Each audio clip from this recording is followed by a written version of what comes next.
Eta nola baitere, etorkizuna irudikatu, zametxetan aritzen gara askotan, eta orain ere hori egin behar dugu, ezta? Etorkizuna nola irudikatzen dugun, nola amesten dugun, baina beti ere errealitatetik abiatuta, oinak lurrean ditugula, etorkizun hori nola irudikatzen dugun, eta atsedenaldiaren aurretik agindu dizuedan bezala, orantxe horretan aritu behar dugu, ezta? Topaguneak bazkidei aurkeztuko dien ponentzia aurkeztu behar baitugu segidan, eta horretarako ikusten duzue, orain atretzo gehiago dugula, hementxe oholtza gainera ekarri dizkigutela 4 lagun, talent show horietako epai maila dirudite, eurek, zorrotz, ez dakit zein izango den poli ona, poli gaiztoa, polirik egongo dedan, badazpadare eskerrak lehendik ere ezagunak ditugun eta jakin badakigun jator hariko direla. Bereak dira noski zuzendaritza batzordeko eta kongresu batzordeko laukide ezagutzen dituzue, baina uste dut bakoitzari berea zor diogunez, horixe, Jasone Mendizabal, Irati Ziar, Oskar Zapata eta Belen Uranga ditugu, eta eurek arduratuko dira nolabait ere dena behar bezala bideratzen. Baina ponentzia honek 5 ardatz baditu, Maiko lagunak lehen ere entzun ditugu, orain atsedenaldi txiki bat emango diegu, ze ponentzi horren gainean aritzeko beste 5 lagun gonbidatuko ditugu oholtza gainera. Azken finean, bazkideak bildu garelako hemen, eta ponentzia bazkideei helarazi behar diegun horrekin, interesgarria iruditu zaigu, bazkideek eurek hartzea hitza, eta horregatik ardatz bakoitza laburtzeko edo, 5 kide etorriko dira. Argitu nahi dut horixe, ez dela laburpen bat izango, laburpena balitz, segurazki 5 hauek ez genituzkelako deituko, segure antzera hauek ere luzatzeko ohitura eta joera dutelako. Baina, norberak bere esparruarekin lotura baduen ardatz hori hartu, eta eurek ardatz hori nola ikusten duten azalduko digute, eta horregatik oholtza gainera dituko ditut, ze gainera txalo zarta handi batekin hartu behar ditugu, ze eskertu behar diegu, ausardia, ona igotzea ere ez baita makala. Urren ez urren, Kike Amonarriz, Carmele Pérez, Iñaki Sagardoi, Jone Furundarena eta Iban Arantzabal izango ditugu.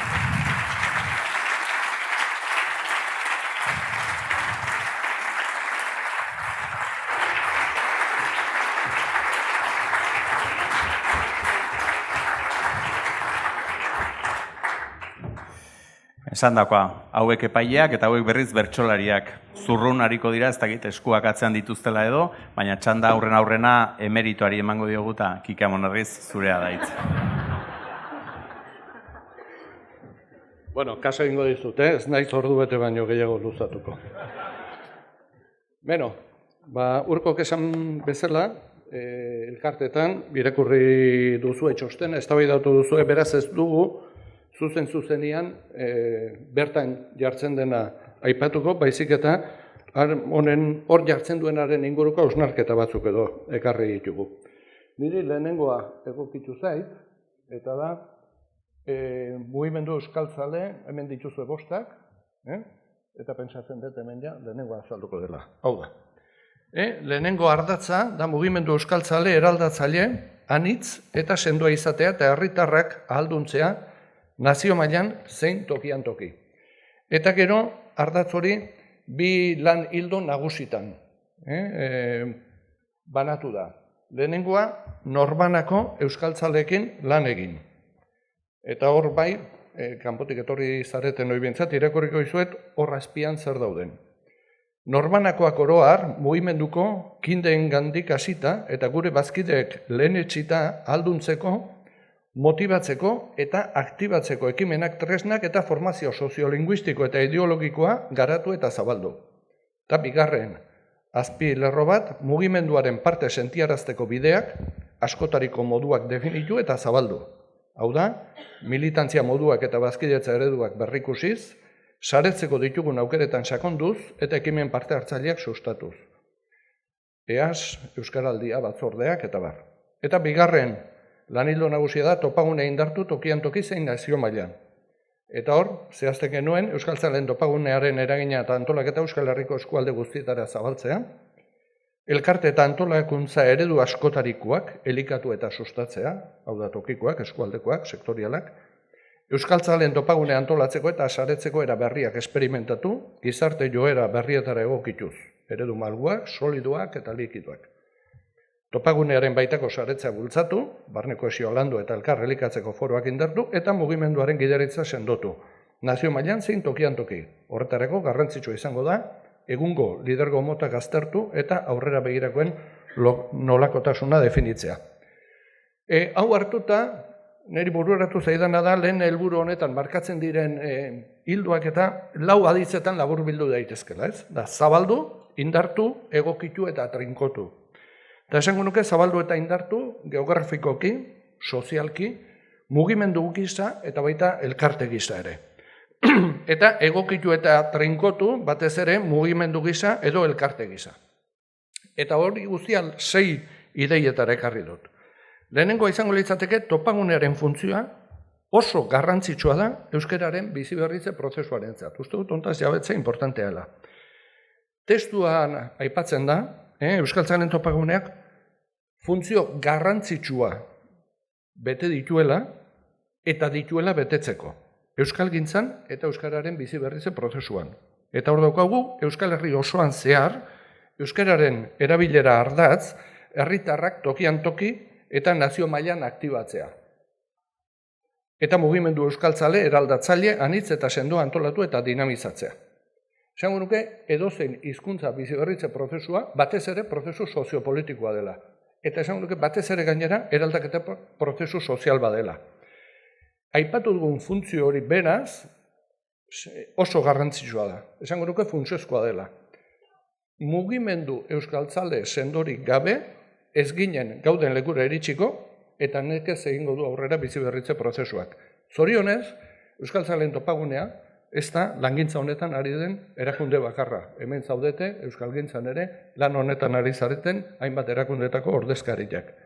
Baina, gure buruari aitortzen badiogu, mugimendu soziala garela eta gure muineko funtzio hori dela, funtzio hori maila nazionalean, naiz tokian toki, modu eraginkorrean bete ahal izateko, uste dut lan handia dugula. Izan ere, eta lehen ere jasonek esan du, apaltasunetik aitortu behar dugu, Euskaltzalen topagunea ez dela nahiko genuken bezain indartsua. Uste dut hori, aitortzetik hasi behar dugula. Egia da, sare, oinarri eta egitura zabala daukagula. Baina eman nahi dugun jauziaren perspektibatik begiratuta ahul gaude. Ahul gaudugu eta esango nuke oro har ahul dagoela euskalgintza. Une eta ekimen jakin batzuetan izan genezaken indarraren potentzialtasuna sumatzen badugu ere. Eta sumatzen dugu, baina gero hori egunero ez da hain garbi ikusten. Puntu hori importantea da. Bigarrena da, zabaldu eta indartu egin behar dugu tokian toki eta nazio mailan. Kongresuan markatzen den helburua oso anbiziotsua da, baina baita egingarria ere. Baina oso serio hartu beharreko gaia dago. Garbi dago, gure eragina zabaldu nahi baldin badugu, topaguneak barnebiltzen duen unibertsoa eta indarra ere zabaldu egin behar direla. Garbi eta motz esan da. Askoz ere, elkarte gehiago behar ditugu Euskal Herri osoan zehar. Askoz ere, militante eta aktivista gehiago behar ditugu Euskal Herrian zehar, eta askoz ere, harreman sare zabalagoak behar ditu topaguneak, eta berau osatzen duten eta osatuko duten talde eta elkartek. Azken batean, zabal edatutako eta ongi horretutako mugimendurik gabe, ezinezkoa izango da, txostenean aipatzen diren funtzioak eta helburuak lortzea. Hirugarren idea litzateke, txostenean aipatzen den horretatik da, garai, aukera eta behar berrietara egokitu behar dugula. Bide luze egin dugu, oso aberatsa izan da, oso aberatsa izaten ari da, baina gizartea aldatu eginda, aldatzen ari da eta aldatuko da. Militatzeko eta saretzeko moduak ere ez dira lehenguak. Eta gure mugimenduak jakin behar du egokitzen garai berri hauek eskatzen duten horretara. Egia da, aztergai ugari ditugula eskuartean. Aztergai horietako batzuk nik uste topagunea sortu zen egunean ere bazeudela. Baina beste berri batzuk ere etorri dira. Hor batzuk aipatzearren. Esateko, antolatzeko eta funtzionatzeko egitura motak eta moldeak. Bolondresen egitekoak eta berauen eta teknikarien arteko funtzioen banaketa teknikaririk dagoen kasuetan. Euskaltzalen orbanekoekiko harremanak, federazioaren eta elkarteen arteko harremanen izaera, intersekzionalitatea, elkarlanaren eta aldarrikapenaren arteko oreka eta uztarketa, beste eraldaketa mugimenduekiko harreman motak. Bueno, gai hoien inguruko hainbat pista ere ekarri ditu txostenak, eta ikusten dugu, gai horiek ere sakon aztertzen jarraitu beharko dugula. Laugarren idea da, euskaltzale aktiboen gune konektatuak osatzea ezinbestekoa izango da. Herritarrak ahalduntzea aipatzen da lehen baldintza honen izenburuan. Ni bada aspektu bat nabarmendu nahiko nukena, eta uste dut gure mugimenduaren zutoina ere izan dela sortu zen egunetik beretik, ez?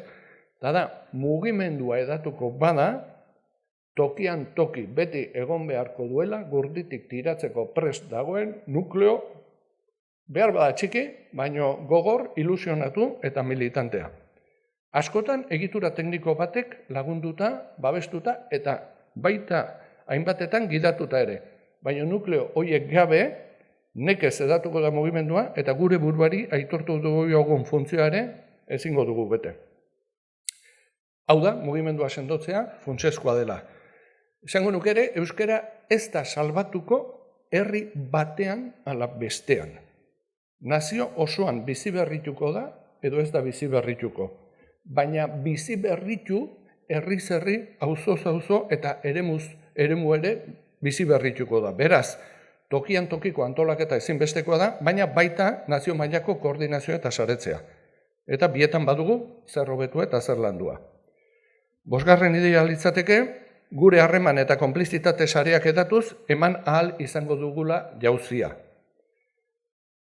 Gure harreman esparruak eta eragin eremuak zabaltzea helburutzat aipatzen dira txostenean.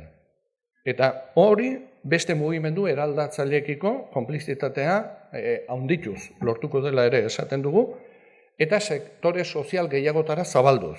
Etorri berriak, gazteak edo erdaldunen atxikimendua behin baino gehiagotan irakurri dituzue txostenean ere. Eta hor, ahalik eta eragile eta euskaltzale gehienekin saretzea izango litzateke helburua. Aspektu honetan ere esango nuke jauzi bat emateko tenorea heldu dela. Bakoitzak, eta hau garrantzitsua dere, oso egoera eta abiapuntu desberdinetatik abiatzen gara, baina bakoitzak bizi dugun errealitate eta abiapuntu horretatik urrats bat aurrera egin genezake. Edo bi, edo hiru. Uste dut guztien ahalak ez direla berdinak, baina denok jarri behar dugula burua jauzi horietan. Seigarren litzateke, bidea jorratzeko formazioa eta ahalduntzea oinarri direla. Txostenean aipatzen den bezala, formazioa eta parteideen ahalduntzea oso garrantzitsuak izango dira. Bazkide, parteide eta herritar ahaldunduak eta kontzientziatuak behar ditugu, mundu gero eta globalizatuago eta homogeneizatzaileago honetan, hizkuntza hegemonikoen indarrari eta oldarraldiari aurre egiteko prestatuta egongo direnak. Euskaltzale aktiboen sare zabal indartsu eta ongi antolatua, tokian tokiko sarearekin guztiz konektatuta egonik, oinarri ezinbestekoa izango dugu. Eta 6 puntu aipatu ditut, baina 7. oparituko izuet, eta gure antolaketa eta saretze moduak ere aztertu egin beharko ditugula. Gaur onartuko den txosten hau, gero lurrera ekarri beharko da, eta lehen jasonek esan duen bezala ere, hor badago zer aztertu eta zer zehaztu, ez? Hainbat puntu berriro aztertu egin beharko ditugu. Nola gaude antolatuta? Hori, bai, topagune gisa, baina baita ere herrietan. Nola antolatu beharko genuke? Nola lortu aktivisten sare zabal eta koordinatua nazio mailan eta tokian koki? Eta hori etorriko da. Nola saretu behar dugu tokian toki eta nazio mailan? Nola dauzkago antolatuta gure zuzendaritzak eta lantaldeak? Transmisioa bermatuta aldaukagu. Nora eta zenbat zabaldu nahi dugu? Uste dut gaur onartuko den, sorpresa handirik ez bada behintzat, gaur onartuko den txosten honek akulu izan beharko lukela bide honetan, eta topagune osoak, federazioak eta tokian tokiko elkarteak jauzi esanguratsu bat eman dezagun, pista honak emango dizkigula. Hala bedi.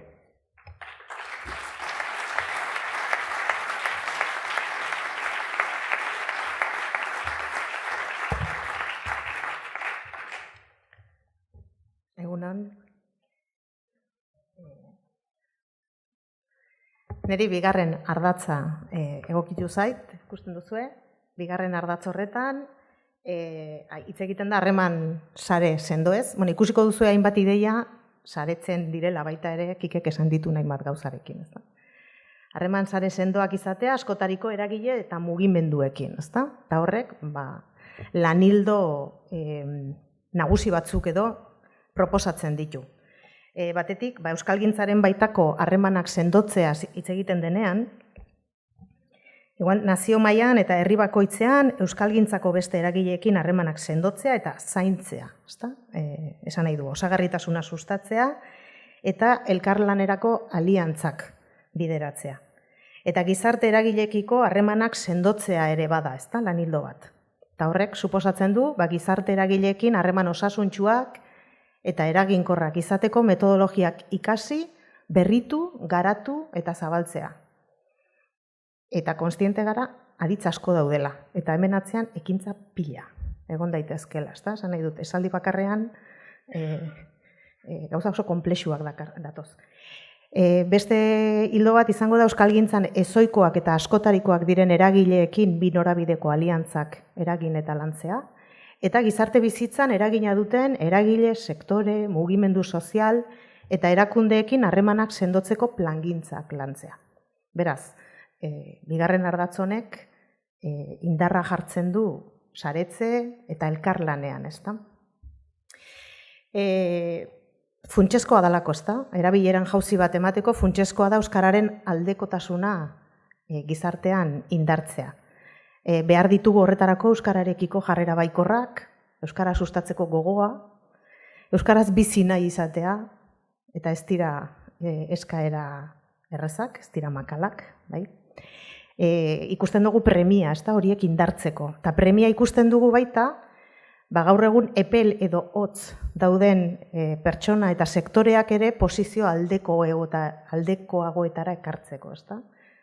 Oskarrek ere aipatu du, ez da, aldekotasuna lantzeko esparru konplexuak dauzkagu, ez da? Eta hor lana eta indarra egin behar dugu. Eta baita ere, mugimendu euskaltzalean ari gareno gure artean eta komunitatearekin harremanetan eta konektatuta egoteko premia ere badaukagu, ezta? Komeni zaigu gizartean gehiengo handi eta zabal baten konplizidadeak eta babesak lantzea, ezta? Eta euskaraz ez dakitenena ere bai, iritsi garen unera iritsita, gaur egun kontziente gara hor egin behar dugun lana ezinbestekoa dela, ezta? Bai bertako erdaldunak izan, edo bai beste herrialde batzuetatik etorritako bizilagun berriak izan, ezta? Eta igual, bigarren horretan, geldituko naiz apur bat, azken aldi honetan, esparru horretan, dexenteari naizelako, ezta? Eta iruditzen zait, azken hori garrantzitsua dela, aurre ikusten dalako bizilagun horiek etortzen jarraituko dutela. Eta gaur egun EAen 11% eta piku, eta Nafarroan 15% eta piku baldin badira, epertainera laurdenetik gora izango direla. Eta etorriko diren asko eta asko lanera etorriko dira, eta 18 urtetik gorakoak izango dira, beraz ez dira euskaldundoko eskolan. Beraz, beste mota bateko lanak egin beharko ditugu hor, ezta? Eta beraiekin ere konplizidadeak ehundu ahal izateko, iruditzen zait garrantzitsua dela egiten zaien harreran hizkuntza trataera ere integratzea, ezta? Azaltzea zein diren hemengo hizkuntza komunitatearen ezaugarriak eta erronkak gehienetan ez da egiten. Guk galdetu dugun herri gehienetan, naiz eta kezka hori egon, aitortzen da hori ez dela egiten, ez da ohikoa. Eta beraien hizkuntzak eta kulturak aintzat hartzea ere funtsezkoa izango da beraien euskararekiko aldekotasuna indartzeko. Eta hemen guk asko erabiltzen dugu Amin Malufen esamolde bat, ezta? Berak esaten du horrelako lan bat egiteko gakoa elkarrekikotasunean dagoela, ezta? Berak dio bestearengana ausardiaz joateko besoak irekita eta burua altxatuta eduki behar direla. Besoak irekita edukitzeko modu bakarra burua altu eramatea da. Pertsona batek ematen duen pauso bakoitzean bere komunitatea traizionatzen ari dela sentitzen badu, bere burua mespertsatzen ari dela, bestearenganako hurbilketa ez da egokia izango. Ikasten ari naizen hizkuntzaren hiztunak nire hizkuntza errespetatzen ez badu, haren hizkuntza hitz egitea ez da irekitasun, keinu bat izango, eta menpekotasun eta sumisio ekintza bihurtuko da. Eta uste dut euskaldunok gure historian honetaz asko dakigula. Beraz, horren aurrean nola jokatu, sentimentu horiek nola erregulatu, uste dut landu behar dugun zerbait da, ezta? Bigarren lan ardatz honek topagunearen mugimenduari irekidura ariketa hori eskatzen dio, ezta? Euskararen erabileran jauzi bat emateko helburua orain arte baino eragile gehiagorekin. Partekatzea eta konplizidade gehiago eraikitzea, Kikek ere esan duen moduan. Eta ariketa hori maila nazionalean eta tokian toki egitea, ezta? Komeni da elkarte edo erakunde bakoitzaren egoeratik eta ingurunetik abiatuta. Kontua da, txikiago edo handiagoa izan, gure ohiko harreman esparrua gainditzen hasteko garaia dugula, ezta? Beti jartzen dugu helburu moduan edo erronka moduan eta zaila egiten zaigun zerbait da, ezta? Kontuz baina, ze zabaldu nahi dugu, baina trinkotzeari utzi gabe. Ze badakigu Euskara Elkarteak sortu zirela hain zuzen ere, euskaldun jendea trinkotu beharra zegoen, ezta? Elkarrekin lan eta indarra egin ahal izateko, beraz, irekidura eta trinkotze hori nola erreguratu, nola orekatu, izango da, kasu honetan, badaukagun oreka hori, ezta? Joan etorri hori diseinatu eta praktikatu egin beharko dugu. Momentu honetan badauzkagu adibide txiki batzuk, eta berriz ere etorkinak dauzkat gogoan, ezta? Badakizue, Uemako arnasgune eta udalerri euskaldunetan hasi direla horrelako prozesuak implementatzen, eta harreman horiek, ezta? Atzerriko komunidadeetako personekin, euskaraz bizitzeko helburuarekin, euskara erdigunean jarrita. Eta, jarreretan eta badirudi, jarreretan eta euskararen aldeko, autuetan igertzen da, ezta, aldea. Konplexuagoa izango da herri erdaldunagoetan, ezta? Erronka dakigu moduan, ez da makala. Beraz, garrantzitsua izango da, kasu honetan, harreman sare horiek sustatzea eta lantzea, ezta? Batetik, euskalgintzan ari diren erakundeekiko harremanak, osagarritasuna, konplizidade horiek areagotzea izango dugu helburu, eta bestetik gizarte eragile gehiagorekin, ezta? Elkartu, elkar hobeto ezagutu, elkar ulertzen saiatu, ze iruditzen zaigu elkar ulermenetik elkarrekikotasunera eta euskararen aldekotasunarena behar da iritsi algarela, ezta? Eta harreman horretan, Kikek ere aipatu du, ezta? Ikuspegi intersekzionala ere ikusten dugu, ezta? Harreman eta saretze horretan, gai desberdina, gizarteko ikuspegi sistemikotik lan egin beharra ere, ezta, ikusten da. Azken urteetan asko hedatu den ideia da, ezta, batez ere feminismoa eta euskalgintza gurutzatzeko egin diren ahaleginetan, ezta. Ez da erraza, dinamika horietan oso originala izatea, ezta, sormena beharko dugu, ezta. Ez delako erraza dinamika berritzaileak eta pizgarriak sortzea, euskaraldiarekin eginda, baina ez da erraza eustea eta gauza berriak sortzea, ezta. Orduan, sinistuta gaude hala ere, ikuspegi sistemikoak lagunduko digula ulertzen eta ikusten euskararen aldeko mugimendua elkarlotuta dagoela gizarteko bestelako mugimenduekin. Eta gizarte sistema eraldatu nahi badugu, sistemako elementu guztiak eduki behar ditugula kontutan. Jauzia egingo badugu, elkarrekin egingo dugu. Eta bestela, nekez. Eta hori guztia egiteko, ematen diogu garrantzia handia, gure burua prestatzeari. Eta hori ere, aipatu da dagoeneko, ezta? Ze, hartu eman horietarako konfiantza behar dugu gure buruan. Guk egon behar dugu ondo prestatuta, eta entzute fase importanteak zabaldu beharko ditugu, ezta? Orduan, horretarako bideak, bide batzuk ikusten ditugu, ez? Batetik, euskararen minorizazio prozesuaren ikuspegi historikoa lantzea eta partekatzea izango da, komunitatean eta hiztunengan eragindako ondorioak aztertzea, komunitate ezberdinetako ditugun minez eta zauriez hitz egitea, ze elkarrizketa hauek zabaltzen direnean hauek azaleratzen dira, bai? Elkarrizketak egin direnean ikusi da oso argi emozioak sendatzeko bideak jorratzeko beharra dagoela. Alde guztietan. Bai? Beste bide bat, euskal komunitatearen beharrak ongi argudiatu behar ditugu, ezta? Lehentasunak ongi aukeratu, helburuak eta estrategiak bereizi eta ongi komunikatu, terminologia zaindu, besteenak entzuteko eta aintzat hartzeko jarrera, ezta? Behar dugu, jarrera eta ikuspegi bat. Eta gizarte ikuspegi zabala edukitzea ere komeni zaigu, ezberdintasun sozialak, askotariko jaioterriak, egoera soziolinguistiko eta ideologiko ezberdinak, eta ikuspegi intersekzionala ere kontutan hartuta.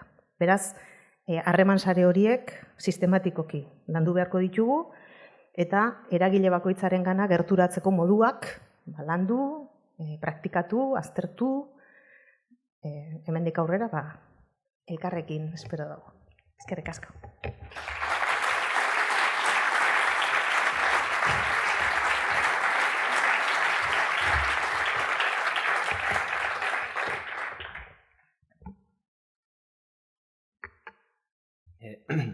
Egunon, niri egokitu zait hirugarren ardatzaren azalpena egitea edo ez dakit interpretazioa edo bintzat nire begirada edo azaltzea. Eta egia esan ja nire hit gehienak zapaldu dizkidate aurrekoek, beraz, saiatuko naiz ez dakit zerbait berririk esanen dudan edo, baina hoixe.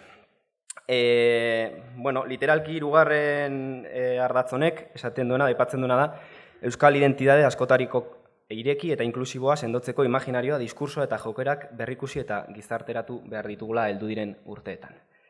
Hildo honen azalpenean, hainbat galdera jasota daude, gaur eztabaidagai dugun txostenean. Alde batek, zer den euskalduna izatea, nolakoak gara euskaldunak eta euskaltzaleak, nolakoa irudia gizarteratzen dugu, nola ikusten gaituzte besteek, eta, suposatzen da, nik gaur erantzunen bat eman behar duela, spoiler ez dut eginen. Gaurkoan eskatu zaigona da pixkat gure begiradatik edo honen irakurketatxo labur bat egitea aldela. Eta, hau eskatu zigutenean, niri burura etorri zitzaidan, Donna Harawayk esaten duena, pixkat begiradak beti, nonbaitin kokatuak daudela, ez orduan, gaurko begirada ekarri nahiko nuke arga ertzetik, eta, bertako hainbat proiektu ezagutzen ditudan ez, eta hortik hitz eginen dut, hori delako ezagutzen duena, bale? Orduan, galdera horiek erantzuteko edo pixkat txosten honek proposatzen duena, edo hala ulertu dunik da, alde batetik ulertzen saiatzea, alde batetik inguruan dugun edo bizi garen gizarte hau dinamikoa dela, bai, aldakorra dela. Batzutan badugu tentazioa argazki eta proposamen estatikoak erabiltzeko, ez? Eta, argazki horiek edo analisi horiek ez digute balio denbora azkarrean eraldatzen ari zaigun gizarte honetarako. Lehenkikek aipatu du indarberritze eta bizibirritze prozesu hau, prozesu soziopolitikoa dela, handi batean, eta edozein mugimendu politikok esanen du, eginen duena da sujetu bat imaginatu, bai, nori ari gatzaio hitz egiten, norekin egin nahi dugu lan, eta, iruditzen zait errazago edo simpleago litzatekela gure jardunerako sujetu bakar, koherente, esenzialista bat eukitzea, alegia euskaldun tipo bat eukitzea, ez, estereotipo bat, azken finean, baina zorionez gure helburuak, gure ametsa, gure errealidadea askoz aberatsagoa da, eta biziki interesgarriagoa. Ezin dugu euskaldun, euskaltzale bakarra gogoan eduki. Ezin diogu identitate bakar eta bakartzaleari mintzatu. Identitate konplexuak, estetika anitzak, begirada periferikoak, estrategia inklusiboak eta askoz gehiago behar ditugu. Finean, komunitate aberatsak nahi ditugu zentzu guztietan. Eta beraz, nola eraikiko ditugu komunitateen arteko zubi horiek? Nola indartuko? Nola aldunduko dugu alde batetik gure hizkuntz komunitatea? Baina berdenboran nola berastuko barkatu eta elikatuko dugu komunitate zabaletik, alegia inguruan dugun komunitate zabalago batetik, ez? Aldekoak behar ditugu, empatikoak, aliatuak, konplizeak. Baina, harremana norabide bikoa behar du, bai ala bai. Zer eginen dugu euskal komunitate eta euskaltzale komunitateko kideok gehiago izan gaitezen? Zentzu batean, eta modu batean, hizkuntz ekologiaren paradosak bizi gaitu. inoizko hizkuntza aniztasun handiena dugu gure auzoetan, gure herrietan, baina aldi berean hizkuntza boteretsuen homogeneotasun eta nahi edatzaileak arriskuan jartzen ditu gurea bezalako hizkuntzak. Euskarak lur honetan bakarrik bete ditzake bere funtzioak. Baina aldi berean, hizkuntza aniztasuna berma dadin eta bizikidetza linguistikoan aitzindari izatea tokaitzen zaigu. Eta hemen dago pixka paradosa, bai? Boteretsuen handi nahiak ez baitu hori eginen. Orduan, probestu dezagun abagune hori hizkuntza ekologia erradikala praktikatzeko. Gure auzo eta herrietako bizilagunekin batera. Estatuen zurruntasun linguistiko, legal eta haratago. Bai? Eta beraz, iruditzen zait, eta hori ere azpimarratzen da gaur eztabaidagai dugun txosten hortan, praktikak, diskursoak, berrasmatu, beregituratu, berrimaginatu behar ditugu hemen eta orain. Bai? Gure esku ditugun komunikabidetan, gure egungo jardunean, bai, elkartetako eguneko jardunean. Imaginario berriak marraztu behar ditugu, utopia eta epika berriak sortu, eta ekintza. Alegia, iruditzen zait, modu batean, elkarteetan, mugimenduetan, ekintzaren bitartez sortzen dugula, ekintzaren bitartez aldatzen dugula gizartea, ez batzuek politika prefiguratibo deitzen duten hori, alegia, nola ekintzaren bitartez, hasten garen etorkizuneko mundu hori, imaginatzen dugun mundu hori eraikitzen, ez? Beraz, homogeneotasunaren tentazioari, aniztasun nahiaz erantzun beharko genioke. Autoritarismo olatuari, aliantza sendoz, gure auzoetan eta gure herrietan. Bigarren euskaraldiaren kantuak errepikan aipatzen zuen asko garela, baino ez aski. Eta ni erabat ados naiz, gehiago behar dugu izan eta gehiago izan nahi dugu gainera. Eta horrexegatik kongresu hontan eta heldu diren urteetarako hauek dira Euskaltzalen topaguneak proposatzen dituen lanildoak. Alde batetik, euskalgintzak zer nolako imaginarioa eta diskurtsoak zabaltzen dituen eta zenbateraino garen irekiak eta inklusiboak aztertu eta behar diren egokitzapenak egitea. Bigarrenik, gaurko realitate sozial berrira egokituriko imaginarioa eta diskurtsoak garatu eta sozializatu, liberean. Eta azkenik, gure praktikak, gure jokaerak, bai, erakunde Euskaltzalen topagunearenak, baina baita ere herri-zerri auzo elkarteok ditugunak, gure praktikak, gure jokaerak berrikusi eta praktika berritzaileak imaginatu, esperimentatu eta probatu. Eta mila esker, onditz.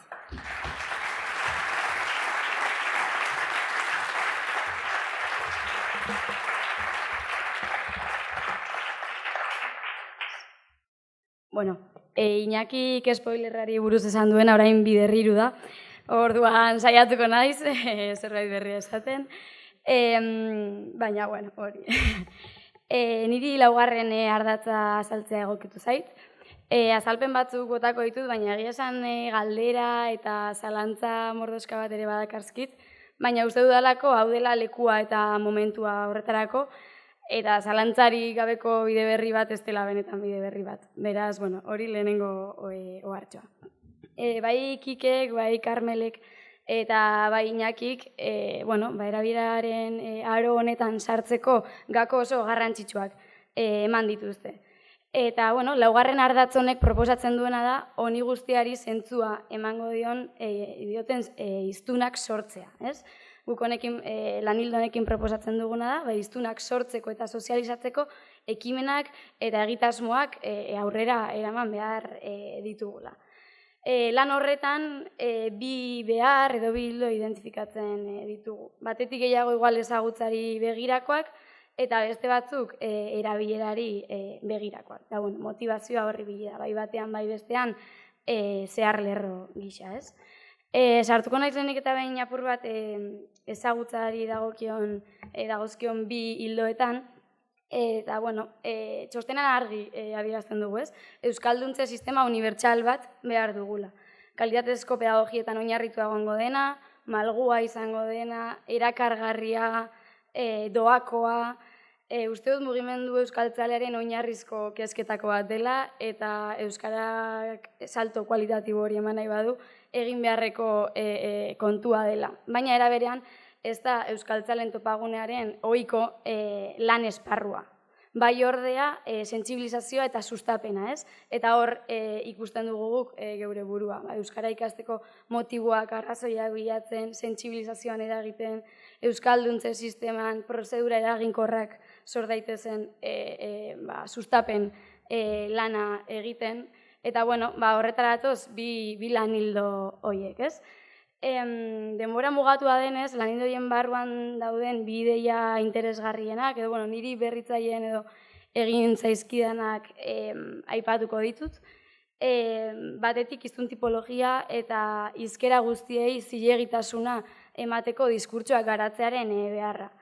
Egia esan Iñaki ondo azaldu du, beraz ez naiz asko luzatuko, baina uste dut euskaldun izateko modu bat eta bakarra ez dagoela, ez dago euskaraz hitz egiteko modu bat eta bakarra, eta hori, euskalduna, euskaliztuna izateko modu desberdinei lekua egiteak eta alduntze prozesu bat egiteak uste dut eragin oso positiboa izan dezakela, baita euskara ikasteko motivazio gisa ere bai. Eta bigarren kontua, ulermenaren garrantziaz gogoetatzea. Mugimendu euskaltzaren helburua beti izango da hiztun osoak lortzea, ez? Hori da gure hortzi muga. Baina modu unibertsalean ulermena eskuratzeak, jauzi bat emateko aukera eman dezake, ez? Peio Jauregik askotan erabiltzen duen metafora, oraintxe bertan, euskal hiztunon gizartea, ez, zulatutako txalupa bat dela, ez? Ura sartzen zaigu denbora guztian, harreman guztietan daude zuloak. Orduan, ulermenak gutxienez, belarriprest gizarte batek zuloiek estaltzeko aukera eman dezake, ez? Ahaztu gabe, bakoitzak dagoen lekutik egin behar duela aurrera, eta ezin garela ulermenean geratu, baina nik uste dut gaur-gaurkoz, ez, maila kolektiboan dugun erronka agian ulermenarena izan daitekela, beraz, horren inguruan gogoetatzea ere interesgarria iruditzen zait. Eta, hirugarren ardatza, apur bat erabilerari edo begirakoa. Uste dut, hau dela euskaltzaren topagunaren eta mugimendu euskaltzaren muineko funtzioetako bat, ez? Erabilera espazioak sortzea, hiztunek sozializatzeko espazioak izan ditzaten ahalbidetzea. Eta, horretara dator lan hildo hau. Lan hildoak honela dio zehazki, ez? Eremu ez formalean euskalduntze komunitarioaren eskaintza indartzeko eta edatzeko baliabideak eta espazioak sortu, edatu eta gizarteratu. Horren azpian gero 6 egin daude eta apurat horretan sartuko naiz, baina geratu nahiko nuke lehenik komunitario horretan urte honetan zehar eta kongresuan zeresan handia eman duelako hitza izan dalako, ez? Ikuspegi komunitarioa edo komunitatea. Soziolinguistikoki hiztun komunitatea zer den badakigu, baina gero hori lurrera jaitsi eta bai mugimendu barruan, bai kanpoan modu oso desberdinetara ulertzen dugun zerbait da, eta zalantza, galdera asko sortzen dituena, ez? Argi dagona da, Euskara elkarteok, bai komunitatetik eta komunitatearentzat egiten dugula lan, ez? Baina bide horretan agian gaur egun dauden zalantza, galdera bien inguruan hausnartzea uste dut interesgarria izan daitekela, ez?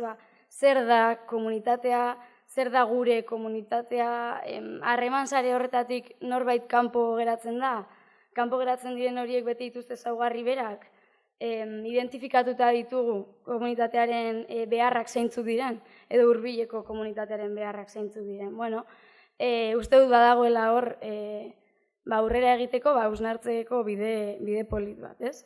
Eta, behin hori esan da, 6 egin edo aipatzen dira lan hildo honen barruan.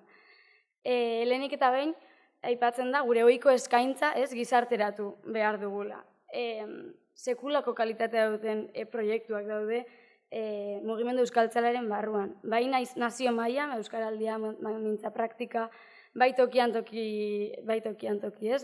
Bidasoako azokan ikusi genuen bezala, beraz, proiektu horien eragin uina edo edatzea uste dut badela egiteko garrantzitsu bat, ez? Dagoenari balioa eman eta hori zabaltzea. Bigarren kontua, Karmelegia ondo azaldu digu, baina harrera, hizkuntza harrera komunitarioa lantzea. Gaur-gaurkoz Euskara erdigunean izango duen euskal gizarte kohesionatu bat nahi badugu, uste dut honi heldu egin behar zaiola, bai maila egituratuan, bai norbanako mailan, etorri berriei, baina baita euskara ikasten ari direnei, Euskal Herrian bizita euskaratik urrun daudenei, eta bueno, bide horretan interesgarri izan daiteke, orain ari gara harremanetan hartu bai, baina eman ere bai, ikuspegi sistemikoa, harrera jasoko duten horien beharrak zeintzu diren identifikatzea eta horiei ere erantzuteko bideak bilatzen saiatzea, izan daiteke bide bat, ez?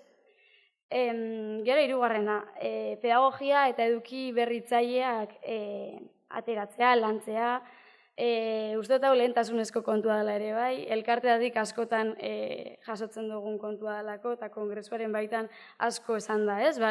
Hausnarketa ondo, diskurtsa oso ondo, baina orain nola egiten dut honi ludotekan edo honi emintza praktika taldean tresnak behar ditugu. Beraz, hiztegi sektorialak, zitzaien formazioak, baliabide kutxak, hau dena lurrera ekartzeko lan mardula dugu, baina uste dut egin beharra dela, ez? Egin beharra dagoela. Azkeneko, laugarren eta bosgarrenak, hauek batera aipatuko ditut ere bai. Euskara eremu digitalean eta ikusentzunezkoetan txertatzea.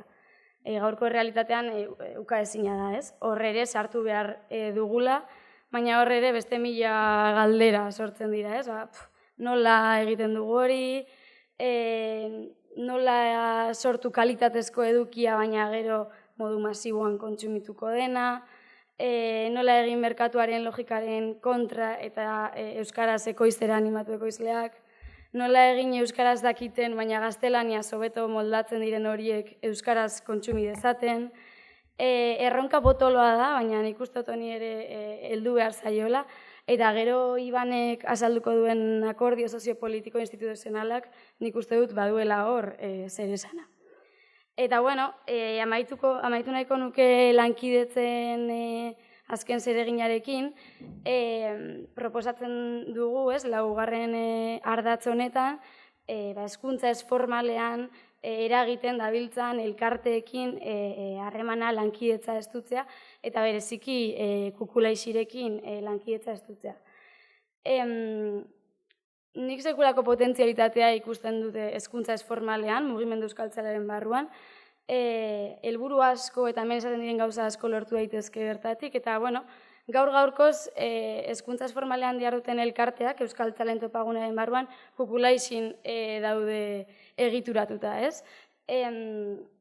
Sekulako grina berritzeko gaitasuna daukaten elkarteak dira, ikusten ditut niken bandi batzuk, Iñaki, Jone, Ainoa, Aritz, eragiteko gaitasuna duten elkarteak, beraz, uste dut, estrategia, 10 urte hauetako estrategia honetan behar-beharrezkoa izango dela, hezkuntza ez formaleko elkartekin, eta beraz, kukulaixirekin ere lankidetza aurrera eramatea, eta denok elkarrekin helburu honi eustea.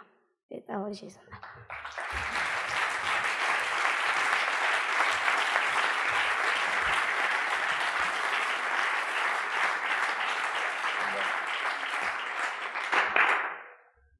Bueno, azkena izan daiteke Metallica, edo izan daiteke lehen esan diturkok autoeskoba bat edo, ez da? Bosgarren ardatza. Erabileran jauzia egiteko, emateko akordio soziopolitiko instituzional berria bultzatu. Hiru hitz handi alemanaren moduan, akordio soziopolitiko instituzional berria bultzatu. Lan ildo nagusiak hor daude, eta saiatuko naiz horiek pixkat jaisten. Euskal Herria 7 bat nahi baduzue, baina 3 bat bai, lehen entzun dugu Oskar estaterako, Nafarroatik izketan, eta Nafarroako egoera bat da, ez hobea eta ez txarragoa, bat, EAEkoa ere bat da, eta EAtik badukagu askotan zentrismo, ez dakit nola esan, zentrakeria edo, zera hori, eta uste dut iparralderako ere berdin, badago beste era bat egitekoa, eta era guztia dira honak, euskara sustatzeko moduak asko dira, makina bat dira, eta 3 makinak engrasatuta izatea komeni zaigu, eta horretarako topagunea ezinbesteko izango da honetan, beste eragile askorekin batera noski. K kulturarena izan daiteke, baina akordioarena ere bai, akordioak beharko ditugu. Ez akordio bakarra, Coca-Colaren formulak balio dio Coca-Colari, baina Euskaldunoi eta oroar esango nuke gaur bizi dugun egoera honetan, gizartean oroar akordio bakarrak gutxitan balio dutela. Behar ditugu akordioak modu ezberdinetan, erritmo diferentetan, euskararen erabileran jauzi bat egiteko behar ditugu jokatzeko modu ezberdinak eta horretarako beraz neurri ezberdinak, neurriak beharko ditugu. Eta hau entzun dugu beste islarikideen hauetan ere modu ezberdinetan eta irekidura handiz egin beharko direnak. Garentxo honetatik, entzun dugu pare bat hitzartzetan nahi genuken besteko lekuan eskaudela, baina zer demontre, bagaude, Bagaude eta bagara eta egin genezake eta egin beharko dugu gainera. Orduan, ez flipatu, orain euskaltzaindiak ere onartu ditza, eta ez flipatu, edo bai, flipatu, zergatik ez. Askoz ere anbiziotsuago izatea dagokigu orain. Orain aukera ona daukagu, topagunea indartuago batekin, eta alda, zuzendaritza edarra daukagu esaterako, presidente berriarekin gainera, edarra. Eta uste dut, badaukagula nun egin, nola egin, eta flipatu ere egin behar dugula, ze amesten ez badugu eskara heltzen. Oso gertura begira jarduten dugu sarri, kontrara esango nuke askotan gogoetan ere bakarri bagabiltzala, eta egin behar da, flipatu bai, baina egin da. Bultzada soziopolitiko-ekonomikoak adostu beharko ditugu erakundeekin. Ez erakundeak ikusita han dauden zerbait abstraktoa moduan, ez badakuk aukeratua baitira, eta gure artekoak aukeratzen baititugu. Batzutan modu batekoa eta batzutan beste batekoa, baina batera egin beharko dugu beraiekin batera. Eta akordioak eta adostasunak eskatzen du batera egitea eta bertatik bertara egitea ere bai. Ez goiti bera, ez beti gora, ez. Bertatik betara lehen mailak ere aipatu dira, tabernakoak eta bestelakoak, baina mai bueltan jarri beharko gara parez pare begira. Adostu, baina adostu zertarakoa ere. Adostu eskubide kolektiboa garatzeko, marko legala, estatus egokia, baina baita berago ere, inbertsioak, urratsak, epeak, ez gu pentsatutako guztia aterarko delako 3 puntu hauetan derrepentean, baina norabidea markatu eta adostu. Oso importantea adostea modu diferentetan, akordioak. Gureen artean, AEDN 40. urte horren aspatzen ari gara, lehen inautekin hori ere ageriko geratu da, AED gauza asko egin ditu. Gure artean gauza asko egin dira, baina AED ondo jardun da, ondoko herrietan ez jarduteak, zertan laguntzen digu, euskarari. Zabaldu behar dugu, kartolak zabaltzea dagokigu. Tokiko edabideetan ere gertatzen zaigu, oso ondo ibili daiteke tokiko edabide bat Urola kostan, baina zabaldu behar dugu ikuspuntu hori, kartola zabaldu behar ditugu tokiko edabideak indartzu eskualde askotan. Iparraldean esaterako ez gaude bat ere ondo kokatuta. Eta behar dugu. Tokiko edabideetatik etortzen zen jarduna, baina berdin Euskal Elkartetan, ez da. Euskal Elkartetan ere uste dut badatorrela aro berri bat, guretik arutzatxeago ere begiratzea eta gutxienez eskualderako begirada batekin jokatzea. Ez du balio Ibarren oso ondo ibili eta Ermuan ez ibiltzea. Uztaki kasua den, ez dakik seguru Ermuan behar bada oso ondo dabiltza. Behar dugu ikuspuntu hori, behar dugu kartola zabalduta jardute hori. Nazioartean ere, hau ere gurean da, nazioartean ere kokatzen jakin behar dugu. Nazioartean kokatzeko bide laguna baditu topaguneak, kontseilua da bat, klusterra da beste bat, eta garabide da beste bat. Ezkegu ez gara martzianoak, batzutan pentsatzen dugu hori ere, baina nahualtak ero, kitsuak ero, etortzen direnean Euskal Herrira, eta haiek flipatzen dutenean gurekin, guk ere asko daukago ikasteko elkarren gandik. Eta etortzen diren aldiro ikasten dugu moduan, nazioarteko begirada hori ere komeni zaigu egitzea. Eta horretarako topagunea prest izan behar da, jakintzaz eta ikasketaz eta aipatu dira hainbat gauzalen, eta uste dut honetan formazioak ere baduela zer esan handia.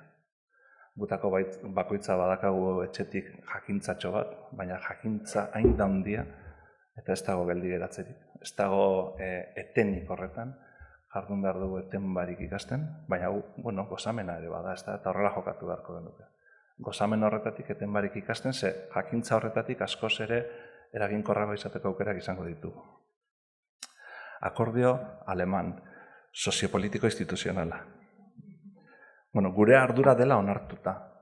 Ezke akordioak egitea ez da esaterako erakundeen ardura. Guk gure arduratzat hartuta, hortik errezago lortuko ditugu akordioak. Ez dago gaur uste dut, ez dakit beste arlo batzutan ala den, sindikatua datozki burura, ez da, esaterako. Ez dakit olako funtzionatzeri badagoen. Baina guk ez dugu negoziazio mailetan egoterik gaur 2023an. Gaur uste dut badagoela bi alderdi handi daude esaterako, ez denak horren zaila akordioak lortzea. Edo bai, bada zaila eta zer. Jarri beharko gara gehiagotan, begiratu beharko ditugu marragorriak, begiratu beharko ditugu noraino heldu gaitezkeen, non eroso sentitzen garen gu handi hori, ze honetan ere pentsatu beharko dugu, gu handi horretan ere. Eta gu handi horretan sartzen dira Euskara Elkartea, sartzen dira bestelako erakundea, sartzen dira eragile sozial asko eta erakundeak ere bai. Gu handi horren parte. Edukietan oinarritutako akordioetan, noski, ez gatoz zeratik, batera jauzi 3. kongresu honetara heldu aurretik ere, egin ditugu horrelako batzuk, eta beraz, kontutan hartu beharko dugu, ezinbestez edukietan ere, badaukagula zerbait. Garentxo esaten dudan horretan, garentxo hori beste 2 kongresu ostetik etorritako da, eta ez hori bakarrik. Gehitzen doazen jakintza asko daude, esaterako Oskarren Nafarroatik argitu digun zera, ezta. Aipatuko ditute 11 puntu, txostenean zehatz horrela aipatzen direnak, eta horrekin bukatuko, ze txostena bera irakurrita izango duzu denok. Ez dut egingo lehenko moduan galdera zenba gazte dauden, txostena irakurrituko duzu denok. Gertuko komunitatean euskararen erabilera sozializatzeko askotariko babesgunea beharko ditugu, hizkuntza harrerak eta herritar sareen garapena eta dapena, aipatu da lehen ere, aurrera. Aisialdi eta kirolaren euskalduntzea orokortzea, hemen euskarak kriston tartea dauka irabazteko. Kirolean, ez dakit edade honetan horren beste, baina gazteagoak asko dabiltza, asko, eta asko daukago irabazteko horretan, eta baita aisialdian ere. Esaterako honetan oso inteligenten ere ustez, aedek, berria aipatuko dut, nola egin zuen, Txatxilipurdi taldea atera aedetik, bueno, atera esan nahi dute, bat da dena ez da, baina funtzionatzeko modu independientean, eta asko hobeto funtzionatzen duela uste dutenetakoa naiz, garatu egiten da bera, eta Euskara Elkarteon barruan dena eukitzea baino behar bada batzutan hobeto da, atera, ez urrundu, eta eragin esparru bat izan da, eta zilborrestea guztiz moztu barik, baina autonomia eta independentzia horrekin jokatzen utziz, askoz ere gauza gehiagotara heltzen delako. Uste hori beste egitekotako bat izango dela.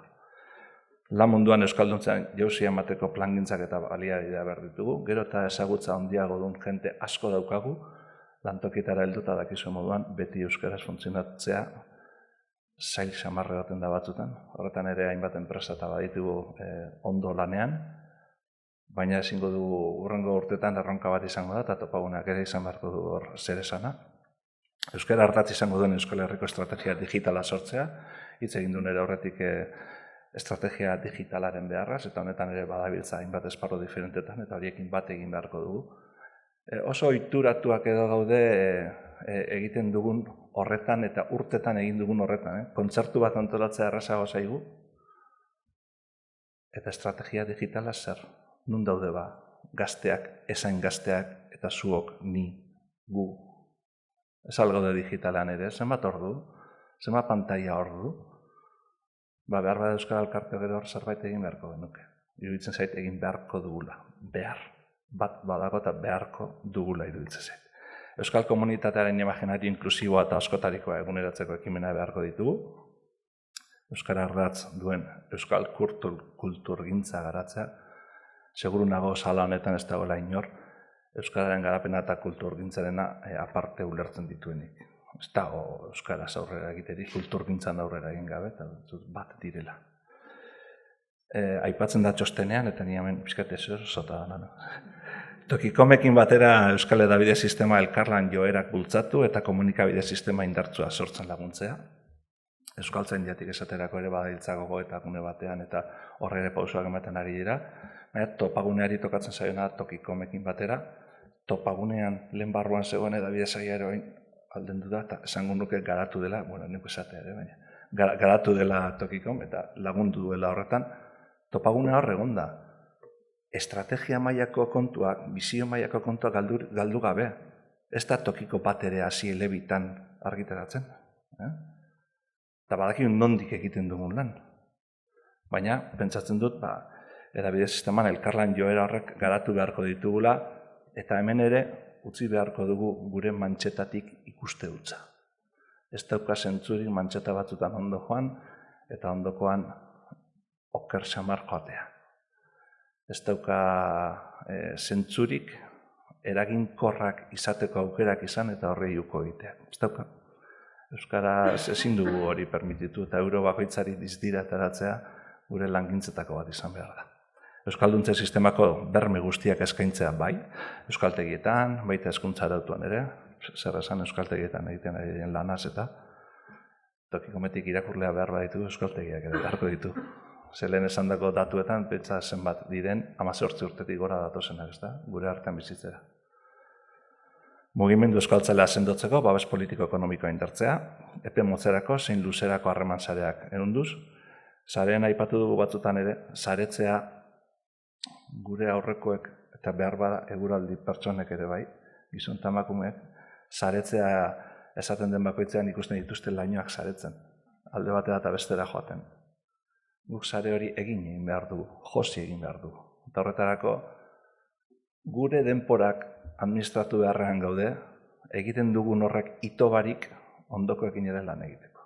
Hau esatea errazagoa da bakit, danok eritu eta ibiltzen gara eta. Baina ezinbestekoa da denporaren kopuru bat, gainontzokekin batera lan egiteko erabiltzea, ezinbestekoa. Sarea egiteko ezinbestekoa, bestela saretzeko arriskoa dago, eta gero eta urruntxo jateko lainoak. Akordioaren beharra eta eduki elikatuko duen kontakizuna osatu beharra, zelan egin behar duguna guztia, antetan ere bada abiltopagunea eta ondo, Euskara osasuntzu egoteren abantaia gizarteratzea, gure penekin ez dago mai bueltak betetzerik eta ez dago kuadrilla hondirik egiterik.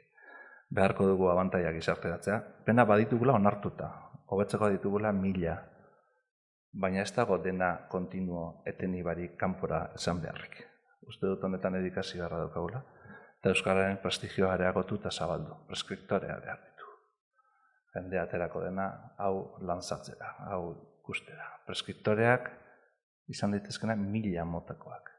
Emakume kantari on bat Euskarari ere bere garrantzian baten diona, edo izan daiteke futbolari bat agertzen dena gure Euskara Elkartearen ekintzetan hitzaldi bat ematen. Preskriptorea moru askotan. Batera jauzin jasotakoa plazaratu beharko dugu, ez bakarrik egin, txostena imprimatu, jakurri, eta gero zabaldu. Nafarroan gero taldeko gehiago, lehen aipatu dut horrekin berdin, lehentasuna barkatzerakoan berrindatu eta jauzi egina daukagu, zoru komuna landuta, lehen aipatu dut lehendik ere badaudera kongresuak, eta egin genituen berrikusi eta berrikusi, berrikasi eta berrikusi, eta oinarriparrak eta eraldabila, lehen jasonek ere aipatu duena, eta zeuok zaudet jakintza metatu handia. Aste gutxi kaltzatu dut lehen eskua, eta ulertzen du jakintza metatu handia dagoela, eta oso importantea da sinistea, hemen gaudenetako bakoitzak balio duela, idatzi dugun lerro bakoitza aurrera eramateko. Ez dela ezin da. Osa, pertsonak hor daude, ezinbestean, eta gutako bakoitza da importantea. Eta badaki gainera amengo denok denpora asko eskintzen diotela kausani, hor jarraitza dago edula uste dut. Listo, denporan,